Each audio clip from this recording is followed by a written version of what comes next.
አንቺ ቆይ ምን ይሁን ነው የምትይው? አሁን ምን ይፈጠር ነው የምትይው? ያልገባኝ ነገር እኮ እኔ እኮ በጣም ነው የሚገርመኝ። እንደ ሜሽን አይደለም ምንም ብታደርጊ።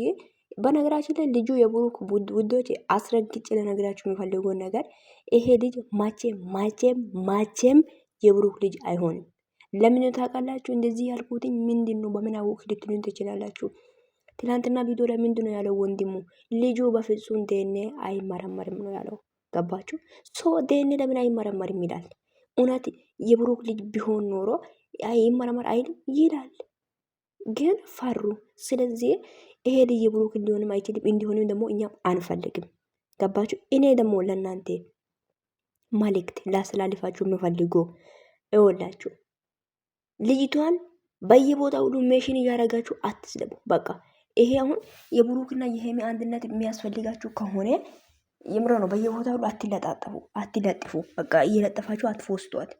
እሷ ይሄንን ካን አይታ ነው በቃ እንደዚህ እየተደሰተች እየመጣች እዚህ ጋር እንትን የምትለው ማለት ነው። ሰገጤ ምን ትመስላለች? በእናታችሁ ተሸክማ መጣች ደግሞ እና ለዚህና በወርቅ ያኖራት በወርቅ ያኖሯታል። ለማን እንደወለድሽ ማንም ሳያውቅ ነው እንደ በወርቅ የሚያኖርሽ እንዴ?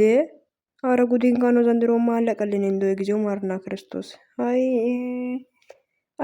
አይደብርሽም እንዴ? አንቺ ሴትዮ ዝም ብለሽ ነው እንደ እንትን የምትይው? ብሩክና ማቼም አይለያዩም ባንቺ ምክንያት ማቼም ማለት ነው። ገባሽ? እንዴት እንደምታናድጂ በጌታ ስታስጠላ። አሁን እኮ ትላንትና ተደሰቶ ነው አይተሽ ነው የመጣሽው አይደለ? አፈር ቢ ጅል አይደብራትም እንዴ? በቃ ይሄ ነገር ይሄ ድራማን ከሆነ አቆሙ። የምር ነው አቆሙ። በቃ ይበቃችኋል እንዴ? ብሩክና ሄሚ እንደውም ማለት ነው አቆሙ። ጌታ ዲ ይሄ ምንድነው የምታቀብዩ እንጂ አንቺ እንደዚህ የምታደርጉ ነገር አይቶ እነሱ እንዲጨነቁ ፈልገሽ ነው? ሄሚ እንድትጨነቅ ፈልገሽ ነው? ምን አይነት ጅላንፎ ናት በጌታ እንዲ። ሰላም ውድና የተከበራችሁ ውድ የሜዳት ዩቲዩብ ቻናል ቤተሰቦች እንዴት ናችሁ? ደህና ናችሁ አላችሁ? ባላችሁበት ቦታ ሰላማችሁ በዛይ ነጋ ሁሉ ሰላም ነው ውዶቼ። እንዴት ናችሁልኝ? እኔ ደህና ነኝ። ያው እንዳያችሁት እቺ ሴትዮ የቲክታክ ስታሪ ላይ መጣለች። ስቶሪ ላይ የመጣችው ደግሞ ለብሩክ ሼር አድርጋ ነው የመጣችው። የምር ነው ለብሩክ ሼር አድርጋ ማለት ነው። ሜሽን አድርጋ ሼር አይደለም ሜሽን አድርጋ በወርቅ አኖራት የሚለው ይሄ የቴዲ አፍሮ ሙዚቃ ማለት ነው። በወርቅ ያኖሯታል። እዚህ ቁጭ ብለሽ ጠብቅ ጅል። እኔ አሁን እናንተ ውዶች እኔ ስለሱ አይደለም ላውራ የመጣሁት በነገራችን ላይ ለእናንተ ነው። ቪዲዮ በየቦታው ሁሉ እየፎሰታችሁ አታሽቃብጧት። በቃ ማዘግዘግ ራሱ ጥቅም የለም። ሲጀመር አሪፋችሁ ተቀመጡ። የምር ነው።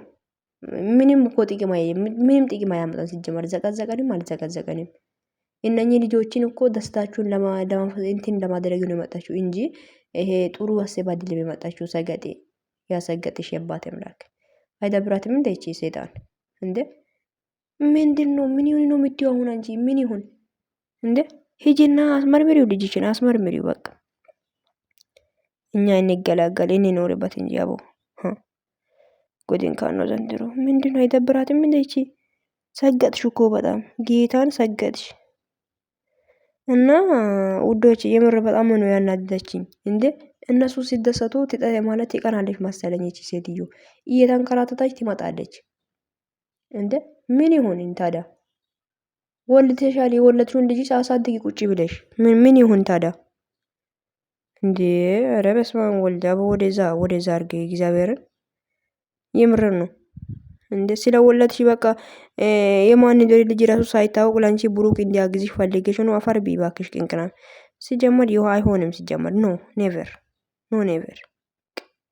አይሆንም። አለቀ። ገባሽ? ዝም ብለሽ እንትን ስላረግሽ ደግሞ ብሩክ ላንቺ እሺ ብሎ እንትን እንዲሆን ፈልገሽ ነው። አንቺ ልጁ የብሩክ ሆኖ ሳይሆን ሲጀመር አንቺ የመጣሽው ብሩክና ሄሚን ለማለያየትና ለማለያየት ብቻ ነው። በቃ አለቀ። ይሄ ነው 2 ሰው 4 ሶሪ። እና በጣም ነው እንደ እንትን ያልከው እንትን ማለት የቀነሹ እንደ ሰው። ለማንኛውም ውዶች የእነሷን ፎቶ በየቦታው ሁሉ ሼር ባታደርጉ ነው የሚላችሁት። ወዳችኋለሁ። በጣም ነው ማከብራችሁ። ቪዲዮን ሼር አድርጉ። ሀሳባችሁ ኮሜንት አስቀምጡልኝ። ቡራና ሄሚ ወደፊት ብላችሁ ኮሜንት ጻፉ። የተባቷ ምንም አታመጡም ሲጀመር የምር ነው። እና ሁሌም ወደፊት እነሱ ጠላታችሁ እርር ድብን ይላል እንጂ ምንም አያመጣም ነው የሚላችሁ ውዶቼ። ወዳችኋለሁ። ባይ መልካም ቀን ይሁንላችሁ።